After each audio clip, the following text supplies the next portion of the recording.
2019년 11월 12일 밤 8시 3분입니다. 자, 여러분들 요거 한번 보시죠. 이 돈을 원래 이렇게 구기고 뭐 장난치면 안 되는데요. 요게 뭐냐면은 저희 이모님이 저에게 광수야 이렇게 접혀진 만원짜리 지갑에 넣고 다녀라, 내가 선물 줄게. 이모님 왜요? 우리 이모님은 막내 이모님은 어릴 때부터 저하고 장난도 치고 참 저를 아껴주고 잘 챙겨줬던 이모님인데, 제가 한 8년 전, 12년 정도 전에 일이 잘 안 풀릴 때가 있었는데, 저희 이모님이 제 얼굴을 딱 보더니만 완전히 그 점쟁이에요, 그 사람. 광수야, 인생은 있잖아, 롤러코스터야. 오르막 내리막이 있는 거야. 그러니까 지금 뭐 좀 안 되더라도 힘내라. 내 표정이 하도 똥찌그리해서 그런지 그런 말을 해주던데, 제가 남 안 보이는 데 가서 굉장히 눈물을 좀 흘렸더랬습니다.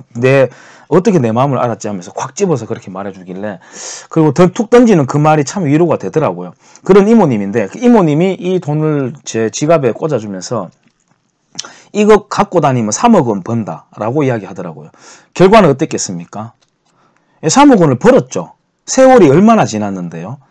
제가 막 무진장 돈을 많이 버는 일을 하는 건 아니지만 제 나이 좀 되면 누적된 금액이 그 정도는 되지 않겠습니까? 물론 쓸 거 다 쓰고 말입니다. 저뿐만 아니라 어지간한 직장 다니는 사람들은 제 나이 되면은 누적된 수입 다 합치면은 그 정도 금액 다 될걸요. 그러니까 이모님의 이 점괘는 100% 맞힌 거였죠. 예를 들어서 삼재라는 거 있잖아요. 야, 너 몇 년 동안 조심해. 재앙이 들었다라고 이렇게 삼재라는 말을 많이 쓰죠. 저는 그 삼재가, 물론 저는 어릴 때 부모님 말 절대 안 들었습니다. 동쪽으로 다녀라 하면 저는 서쪽으로 가고, 시험 치기 전날 계란 먹지 마라 하면은 숨어가지고라도 계란 후라이 10개라도 더 해 먹어버립니다. 왜? 실험하고 싶어서. 근데 아니더라고요. 그래서 저의 이 방골기지는 어릴 때부터 좀 길러졌다고 보면 되겠는데, 지금 생각해보면은 역설적으로 이 삼재라는 거는 100% 맞는 거였습니다. 왜냐하면요, 조심해라고 해서 조심하게 되면 일이 안 일어나겠죠. 그러면은 삼재니까 조심해라고 하는 그 경고를 듣고 조심했기 때문에 일어나지 않았던 거니까 삼재에 대한 경고는 맞는 말이죠. 그리고 혹여나 일이 일어나 버리잖아요. 그러면 역시 또 삼재라는 경고가 맞는 겁니다. 그 점괘가. 그 점괘에 대한 실체가 바로 그런 겁니다. 예를 들어서 기우제를 지내죠. 왕들이, 조선의 왕들이 기우제를 지내는데, 기우제는 100% 다 맞췄잖아요. 예를 들어서 기우제는 비 올 때까지 지내는 겁니다. 운 좋아가지고 일주일 만에 비 오면 기우제가 맞췄는 거고, 2달 동안 기우제 지내서 비 오면 또 기우제가 맞췄는 거고, 6개월 동안 기우제 지내서 비 오면 그 왕의 기우제는 아주 영험한 효험이 있는 기우제인 거죠. 기우제는 그러니까 100% 다 맞는 겁니다. 왜 이런 말장난을 하냐면요, 이런 과정과 결과에 대한 미스매칭, 오류가 이 치명적인 오류가 가끔씩 범해지는데요. 제가 박정희 대통령 이야기 하기 전에 이순신에 관련된 기사를 먼저 한번 이야기해 볼게요. 11월 1일자 조선일보에 이순신 성공 못할 계획은 과감히 버렸다 라고 하는 신문입니다. 저는 이순신을 예전에 한 2, 3년 정도 우물 파듯이 정말 오타쿠 기질 발휘해서 판 적이 있었습니다만은, 위대한 인물인 건 맞죠. 그렇지만 부풀려져 있는 부분도 있다는 걸 공부를 하면서 알게 되긴 했습니다. 물론 그건 제가 지금 이야기 안 할게요. 그 주제하고는 안 맞으니까. 이 사람이 말하는 거는 이순신은 성공할 계획만 수행을 했다. 실패할 계획은 과감히 버렸다라고 이야기하고 있습니다. 자, 이 주장이 맞을까요? 이순신은 백전백승을 했죠. 그러니까 성공할 계획만 했다. 실패할 계획은 아예 쓰지 않았다라고 하는 말은 맞아 들어가는 겁니다. 전형적인 과정과 결과의 미스매치입니다. 오류를 범하고 있는 사람입니다, 이 사람은. 그리고 이 이야기를 제가 아까부터 계속 이야기하는 이유는, 박정희에 대해서도 지나친 어떤 신비감이나 신격화는 하지 않았으면 좋겠습니다. 인간 박정희로 오롯이 들여다보고 배울 점은 배워야 된다는 게 제가 박정희를 들고 판 입장에서 할 수 있는 말이라고 생각해요. 예를 들어서 박정희도 계획경제, 김일성도 계획경제, 스탈린도 계획경제, 모택동도 계획경제였습니다. 다 계획경제예요. 국가가 일어날 때는 다 계획경제로 하는 겁니다. 하는데 물론 그게 이제 독재라고 이제 하는 옷을 외형을 띠고 나타나는 거죠. 우리나라 좌익들은 잠깐 옆길로 빠지자면 박정희 독재에 대해서 죽 짜고 물고 뜯으면서 김일성 독재에 대해서 욕하는 거 봤습니까? 우리나라 좌익들이 욕 안 합니다. 희한하죠. 그러니까 그런 거고, 아무튼 박정희가 예를 들어서 어느 방향으로 갈까요? 신이시여 했을 때 시장 경제를 가라, 대기업을 육성을 해라. 지금 우리나라는 정경유착이라고 하는데 일본에서는 정경협력이라고 그래요. 대기업을 키워라, 기업과 협력을 해줘라 라고 해서 이 방향으로 왔는 게 아니에요, 박정희는. 그리고 박정희가 막 세계사를 다 통찰한 다음에 그래 바로 저 길이야 라고 이렇게 손가락을 가리킨 것도 저는 아니라고 봐요. 어떤 행운도 있었다고 저는 생각을 합니다. 운 좋게. 그러니까 김일성과의 체제 전쟁에서 승리할 수 있었던 거죠. 그러니까 우리나라 좌익들이 그게 너무나도 미운 거 아니겠습니까? 박정희가 경제에 실패해버렸어야 남북 연방제 통일을 그때 앞당겨서 할 수 있었을 텐데 저 박정희라는 놈이 우리나라를 잘 살게 해버리니까 얼마나 원망스러웠겠습니까? 아무튼 그 박정희 이야기를 제가 하고자 하는 이유가 11월 12일 오늘이죠. 박정희의 새마을은 성공한 운동, 난 이념 따지지 않는다라고 하는 이 사람이 이제 그 새마을 운동 중앙회 회장입니다. 이분이 정성흔 씨입니다. 일단 연세가 많으니까 제가 이분이라고 호칭은 할게요. 이분은 박정희 대통령은 공이 많다. 공이 더 큰 사람이다. 과보다는요. 그렇게 인정을 하고 넘어가는데요. 그렇게 이야기하면은 좋아할 줄 알았죠. 근데 아닙니다. 비판할 게 너무 많습니다. 이 사람의 세계관은. 먼저 농민을 잘 이해한 현장형 지도자였다. 박정희 대통령이 현장형 지도자인 건 맞습니다. 그러나 농민을 잘 이해한 게 아닙니다. 박정희 대통령은 산업을 잘 이해한 사람이에요. 산업을 잘 이해해야 농사도 잘 되는 겁니다. 농사는 농민의 땀으로 하는 게 아니에요. 농사는 지금 우리가 비료도 치고 개간하고 과학적으로 작물을 하고 이런 것들이 다 과학이거든요. 그리고 산업의 관점으로 접근하는 겁니다. 예를 들어서 산에 나무를 심는 녹화 사업을 많이 했죠. 박정희 대통령 때. 근데 산에 나무를 심는 것까지는 좋아요. 그렇지만 그 나무가 다시 베어지지 않기 위해서는 산업화가 이루어져야 되는 거죠. 북한에 민둥산이 많은 거 한번 보세요. 목탄차가 필요하고 나무를 땔감으로 떼야 되고, 우리 검색해보면 구한말에 땔감 장사 뭐 이런 식으로 키워드를 치면 아마 검색이 될 거예요. 땔감을 쌓아놓고 이렇게 판매를 하고 있어요. 지게랑 소 달구지 위에. 그리고 먼데 보면은 그 산들이 배경으로 잡혀 있어. 사진에 실제로 민둥산입니다. 나무가 없어요. 근데 저도 어릴 때 산에 가서 나무도 많이 하고 땔감도 하면서 성장기를 보냈습니다만 이 나무 땔감을 하지 않게 된 게 점점점요. 저는 그걸 오롯이 다 경험하면서 자랐는데 연탄 보일러가 들어왔어요. 연탄 보일러만큼 나무가 보존이 됩니다. 그 다음에 기름 보일러가 들어왔어요. 그 기름 보일러만큼 나무가 보존이 돼요. 아주 울창해지는 거죠. 도시가스가 보급이 되었습니다. 땔감 하러 가는 사람 한 사람도 없습니다.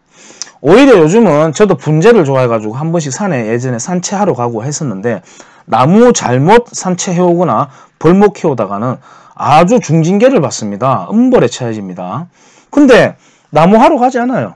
그냥 화원에 가죠. 꽃집에 가면 나무 다 있죠. 조경집에 가면 나무 다 있죠. 그거 사오지 누가 산에 가서 나무 캐오고 땔감 해옵니까? 그러니까 산업화를 이루어야 자연이 보호가 됩니다.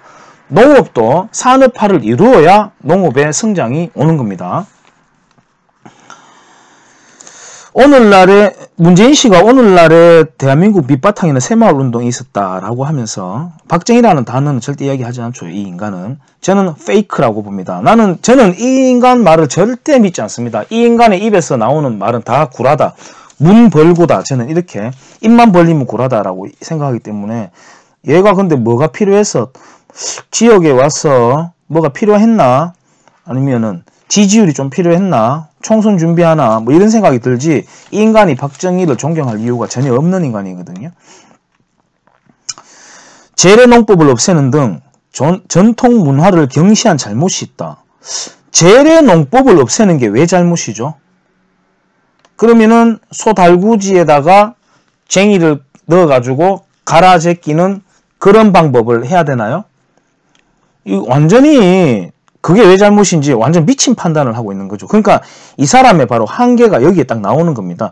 재래농법을 빨리 없애야 농민이 사는 거 아니겠어요?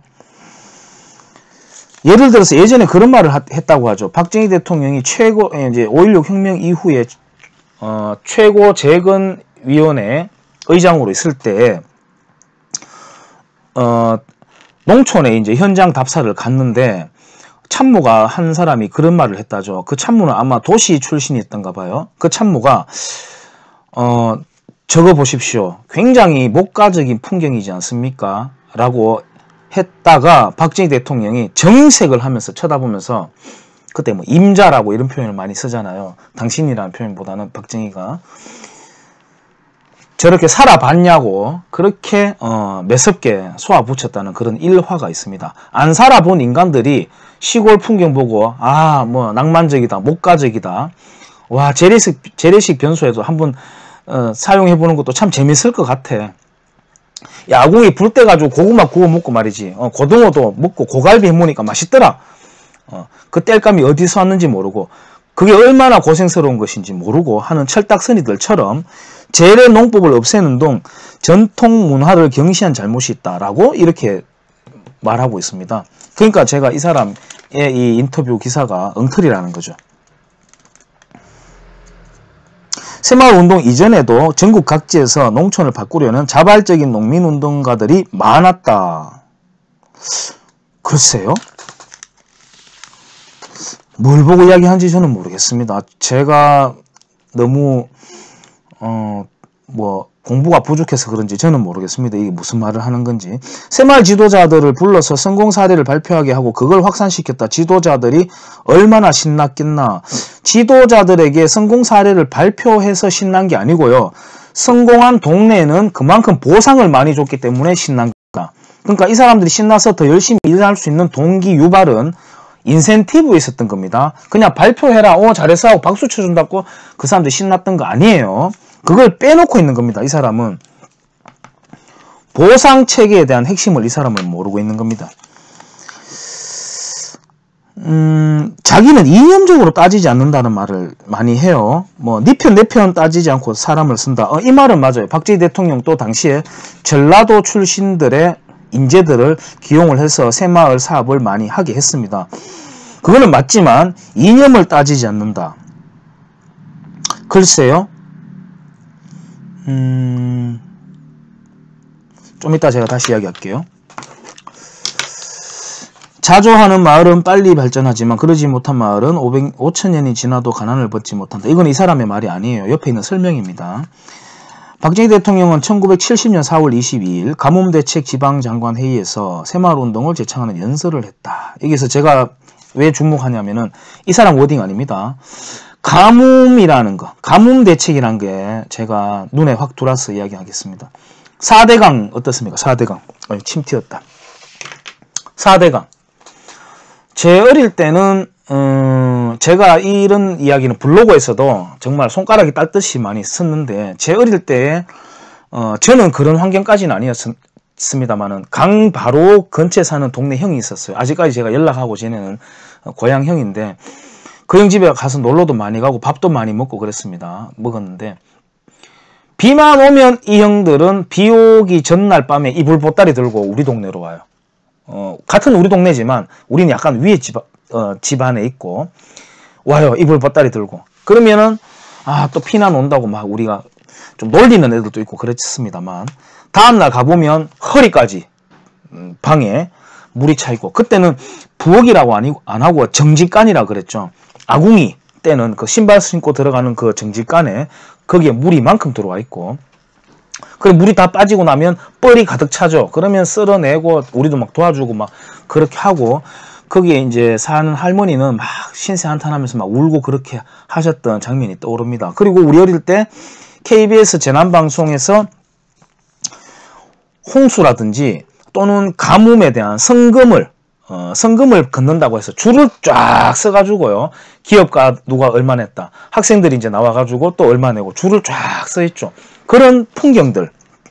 그 다음에 우리 홍수가 지면은 돼지가 막 떠내려가는 그런 장면들. 그런 것들이 떠오르고요. 여름철에 가뭄 때는, 소방차나, 면에서 이제 면 단위에서 차가 나와가지고 물을 콸콸콸콸 급수를 해주면 정말 고사리 손이라도 물 담을 수 있는 건 다 들고 나가가지고 담고 세수는 못해요. 밥 먹고 이 정도밖에 살 씻는 물 정도로 쓰고 그렇게 어린 시절을 보냈거든요. 4대강 사업하고 난 뒤 그게 싹 사라졌습니다. 그래서 지금 최근에 보면은 무슨 또 좌익들이 삽질이라는 영화가 또 나와요. 아마 그게 이상호 씨인가요? 예전에 최근에 그 김광석 관련돼 가지고 김광석 그 와이프한테 뭔가를 음모를 뒤집어 씌워 가지고 한번 된통 불이 되었던 그런 인간인데, 이상호라는 이런 인간들은 이제 주진우 이런 사람들하고 똑같은 그런 부류의 사람들이에요. 이 인간이 만드는 영화인 걸로 제가 알고 있습니다만은, 이 인간들을 4대강 욕하고 이런 영화 만드는 이 인간들을 제발 딱 잡아가지고 그 4대강 중에서도 저는 영산강 쪽, 영산강 주변의 농민들도 4대강 뭐 개방하는 거 반대합니다. 심지어는. 어쨌든 과거 영산강 상태를 아는 분들은 아실 거예요.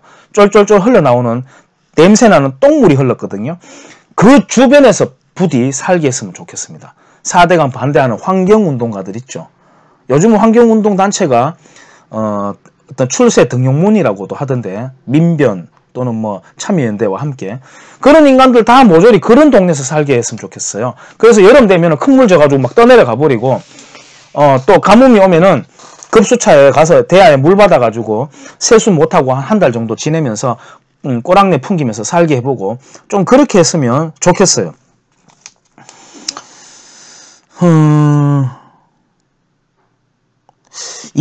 이념이라는 이야기를 제가 좀 할게요. 이념.